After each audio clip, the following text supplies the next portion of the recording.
A wicked husband humiliated his 7-month pregnant wife for gaining weight, not knowing a billionaire was secretly watching. What happened next will shock you.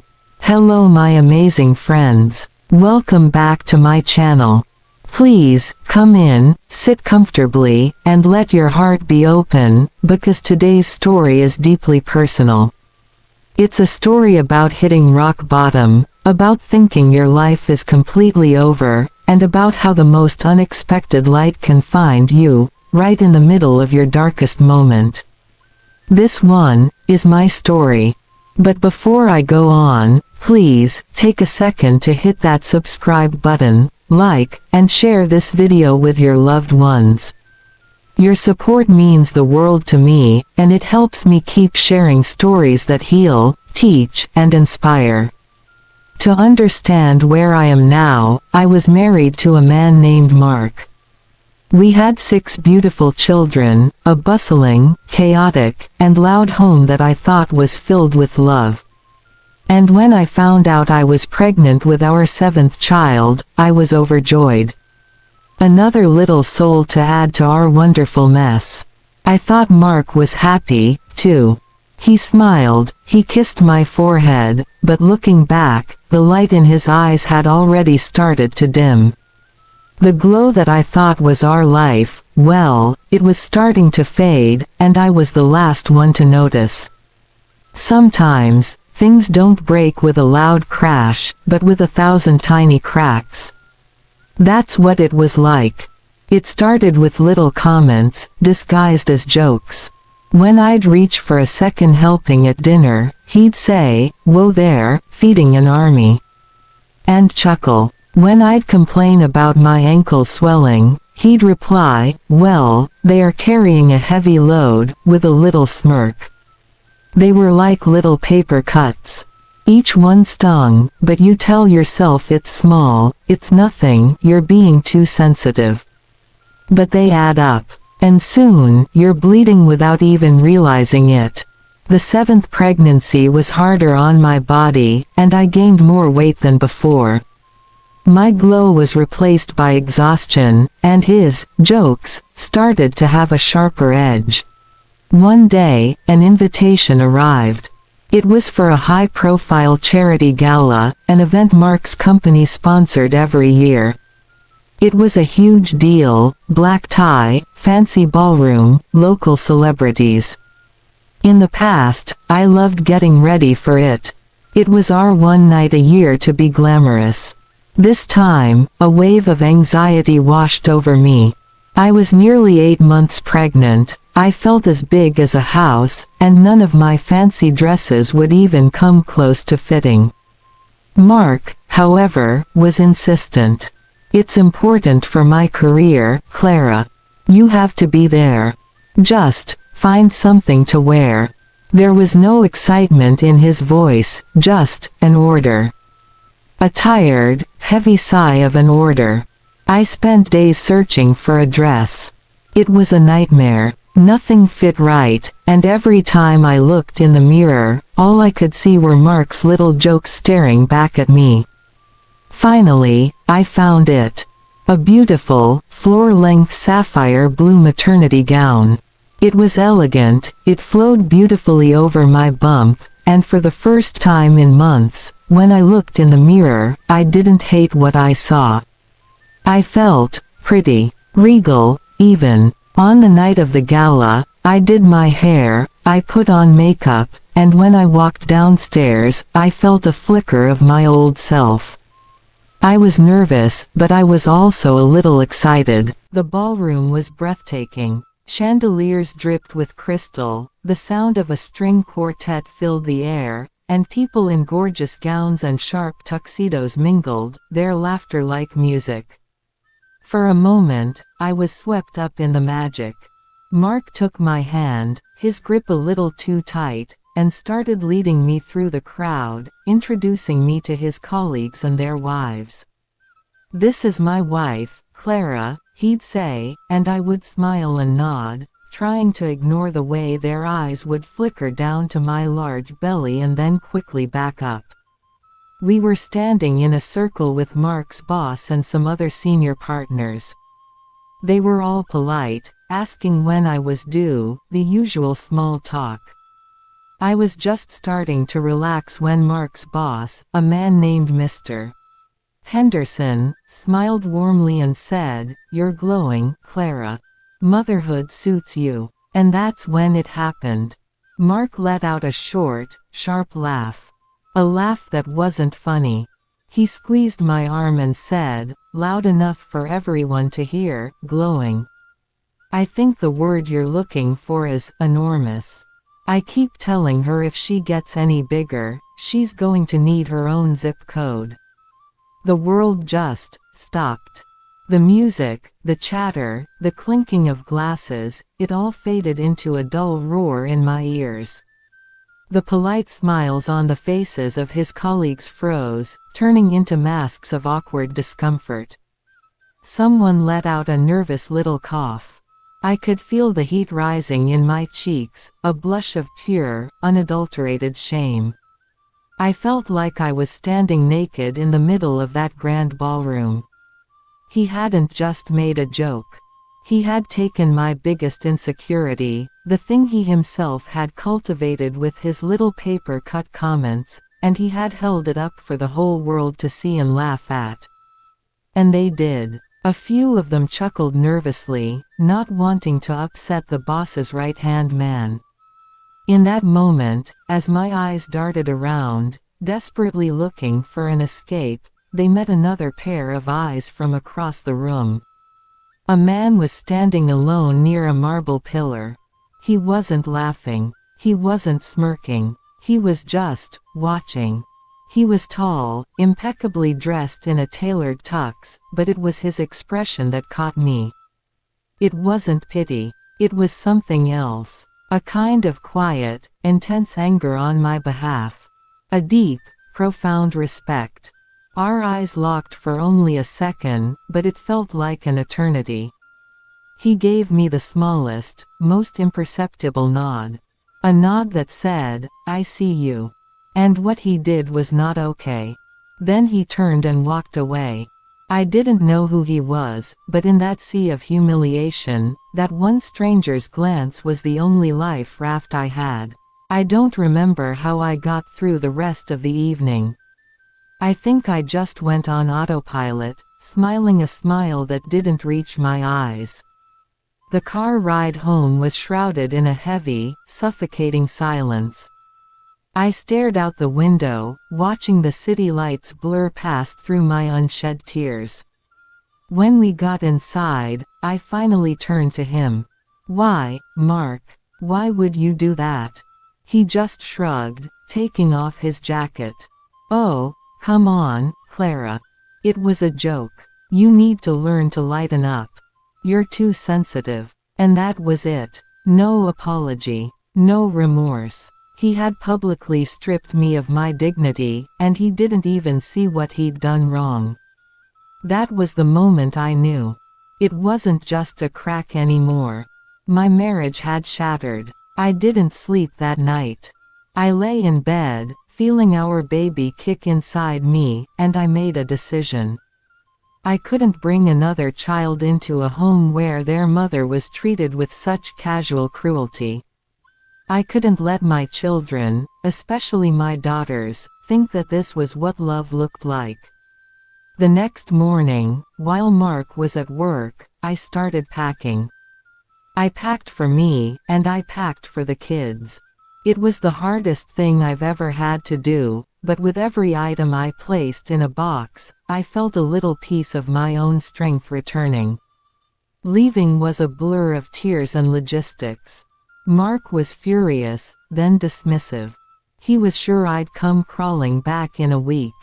We moved into a small, cramped apartment, and life became a struggle. A few weeks later, a letter arrived. It was from Mark's lawyer. Inside was a check.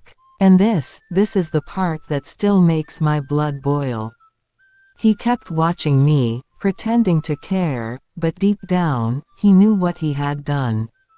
After I left, after the divorce was filed, My ex-husband sent me $8,000, not as an act of kindness, no. It was his way of paying me off, for the humiliation he made me live through. Can you imagine? Trying to put a price tag on my pain, on my dignity. $8,000. As if that could erase the memory of that ballroom, the laughter, the shame. It was the ultimate insult. It was his final, dismissive wave. You're not worth any more than this to me. I tore up the check. I would have rather starved. And for a while, it felt like we might. I was weeks away from giving birth, trying to manage 6 kids in a tiny apartment, with my savings dwindling fast. I felt completely and utterly alone. I had hit my rock bottom. Then, another letter came. This one was different. It was a thick, cream-colored envelope with no return address. Inside was a key and a simple, typed note. It said, "You and your children deserve a safe and beautiful home. This one is yours, rent-free, for 1 year. Consider it a gift from someone who believes in new beginnings." It gave an address in a lovely, quiet suburban neighborhood. I thought it had to be a mistake. Or a cruel joke. Out of sheer desperation, I drove to the address. It was a beautiful house, with a big yard for the kids and sunlight streaming through the windows. It was fully furnished, right down to the towels in the bathroom. The pantry and fridge were stocked with food. In what was clearly going to be the new baby's nursery, there was a brand new crib, a changing table, and a top-of-the-line stroller. I broke down and cried. I had no idea who was doing this, but it felt like a miracle. It was a lifeline. For the first time in a very long time, I felt a flicker of hope. Life in the new house was a dream. The kids were so happy. Every week, groceries would be delivered. School supplies for the older kids appeared on our doorstep. It was baffling. I kept trying to find out who my guardian angel was, but there was never any name, never any clue. It was all handled through an anonymous trust. A part of me was scared, but a bigger part of me was just so incredibly grateful. This mysterious person wasn't just giving me things, they were giving me the space and peace of mind to heal, to breathe, and to prepare for my new baby. A few weeks after we moved in, I was at a nearby park with my kids. I was sitting on a bench, watching them play, my huge belly propped up, when a man sat down on the other end of the bench. "It's a beautiful day," he said, his voice calm and kind. I looked over, and my heart stopped. It was him, the man from the gala. The man with the kind eyes from the marble pillar. You're him," I stammered. He smiled gently. "My name is Adrian. And yes, I was at the gala." He paused, then said, "I also happen to believe in new beginnings." It all clicked. The house, the groceries, the kindness. It was him. He was the billionaire owner of the tech company that had bought out Mark's firm last year. He had been there as a major event sponsor. He had seen everything. I was flustered, embarrassed, but he was so normal. So respectful. He didn't mention my financial situation. He just asked about my kids, about my pregnancy. We talked for over an hour. After that, he started showing up at the park every few days. He'd bring coffee for me and juice boxes for the kids. He learned all their names. He wasn't trying to swoop in and save me. He was just becoming my friend. The first real friend I felt I'd had in years. He listened to me. He made me laugh. He looked at me, pregnant and overwhelmed and a mess, and he saw me. 2 weeks later, I went into labor. It was frantic and scary, and I was all alone. I managed to call my neighbor to watch the kids, and on a whim, I called Adrian. I don't know why, I just felt like I needed a friend. He was at the hospital in 20 minutes. He held my hand. He told me I was strong. He waited patiently for hours. And when my beautiful baby girl, Lily, was born, he was the first person to see her besides me. He looked at her with such wonder and tenderness. And when he looked at me, exhausted and tear-stained, there was an expression in his eyes that I hadn't seen directed at me in over a decade, pure, unadulterated admiration.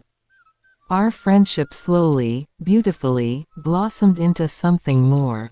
It wasn't a whirlwind romance. It was quiet and steady and real. It was built on late-night talks after the kids were in bed, on him helping with homework, on him showing up with dinner when he knew I was exhausted. He fell in love with my chaotic, loud, wonderful family. He fell in love with me, all of me. The mother, the woman, the survivor. He never once made me feel like I was anything less than extraordinary. He celebrated my size, my strength, my resilience. He told me my body was incredible for having brought 7 beautiful children into the world. He healed all the little paper cuts that Mark had inflicted. About a year later, on a quiet Sunday afternoon in the backyard of the house he'd given us, with all 7 kids running around us, laughing and shouting, he got down on one knee. He didn't talk about his money or his big houses. He held my hand and said, "Clara, you are the strongest, kindest, most incredible woman I have ever met. You and these children are the most beautiful family. All I want in the world is to be a part of it. To spend the rest of my life honoring you, respecting you, and loving you. Will you marry me?" Tears streamed down my face as I said yes. All the kids cheered and swarmed us in a giant group hug. My ex-husband tried to put an $8,000 price tag on my dignity. But this man, this wonderful man, was offering me a lifetime of priceless love. Clara is back in her sunlit room, a joyful, peaceful smile on her face. A beautiful wedding ring is on her finger. So, here we are. We got married. And yes, my husband is a billionaire, and our life is comfortable in ways I could have never imagined. But that's not the happily ever after. The money is just stuff. The real fairy tale is that I am married to a man who respects me. Who loves my children as his own. Who looks at me and sees a queen, not a burden. He didn't rescue me, he just gave me the space to rescue myself. My ex-husband's humiliation was meant to break me, but instead, it set me free. It pushed me out of the darkness and led me into a light I never even knew was waiting for me. So, my dear friends, if you're out there feeling broken, unseen, or judged by people who can't see your true worth, please listen to me carefully. Your value is not defined by what someone else says or fails to see. You are strong. You are beautiful. You are enough, just as you are. Sometimes, pain is not your ending, it's your beginning. And your new chapter might be waiting for you in the most unexpected place, just like mine was. Hold on. Keep believing. Your miracle is closer than you think. Thank you so much for listening, my beautiful people. If this story touched your heart, please don't forget to like, share, and subscribe to my channel for more inspiring African tales. Your support means the world to me, and together, we'll keep sharing stories that heal hearts, give hope, and change lives. God bless you all. Bye.